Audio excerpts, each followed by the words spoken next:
在这个风起云涌的时代，台海地区的每一次波动都牵动着世界的神经。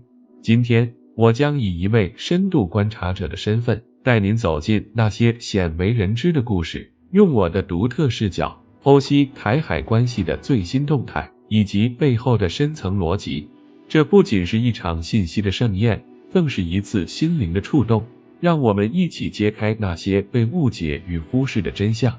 不久前，金门海域那场震惊两岸的214恶性撞船事件，如同投入平静湖面的一颗巨石，激起了层层涟漪。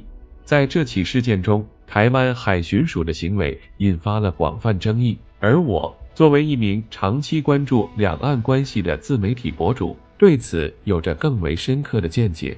我认为，这不仅仅是一次简单的海难，更是台海关系复杂性的又一次显现。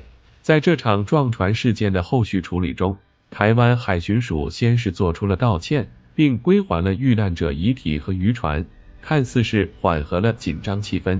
然而，仅仅一天之后，澎湖列岛附近海域再次发生类似事件，且海巡署的应对方式让人大跌眼镜。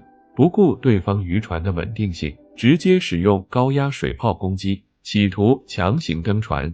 这一行为无疑再次点燃了民众的怒火，也让我深感忧虑。据统计，近年来台海地区因渔业纠纷引发的冲突事件呈逐年上升趋势，其中不乏海巡署过度使用武力的案例。面对台海局势的紧张，解放军东部战区迅速做出反应，不仅警告了非法进入台湾海峡的外国军舰，还发布了震撼人心的军事演练视频。视频中，现代化的武器装备、严密的战术配合以及高昂的士气，无不彰显出解放军维护国家主权和领土完整的坚定决心。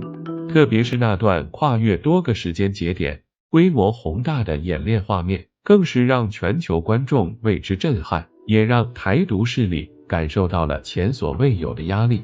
在我看来，台海局势的复杂多变，根源在于台独势力的顽固不化和外部势力的干涉。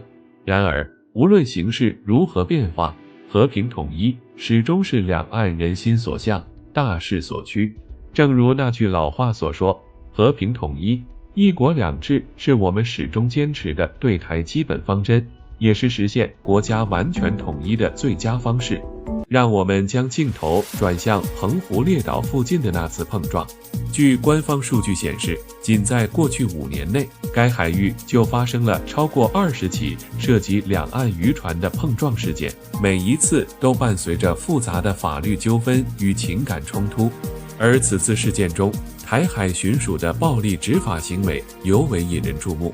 他们不顾大陆渔船的实际状况，多次使用高压水炮进行攻击。这种过度反应不仅未能解决问题，反而加剧了双方的紧张情绪。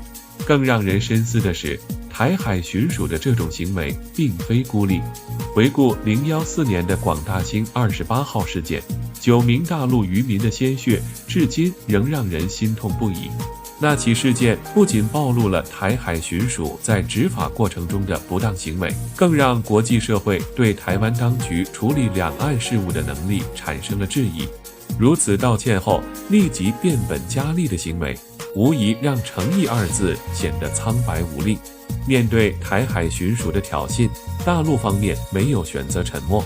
解放军东部战区迅速做出反应，不仅警告了非法进入台湾海峡的外国军舰，还通过发布军事演练视频，展示了强大的实战能力。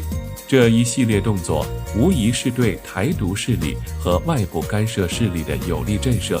值得注意的是，这些军事动作并非孤立存在。近年来，随着国际局势的深刻变化，美国等外部势力在台湾问题上的干涉日益明显。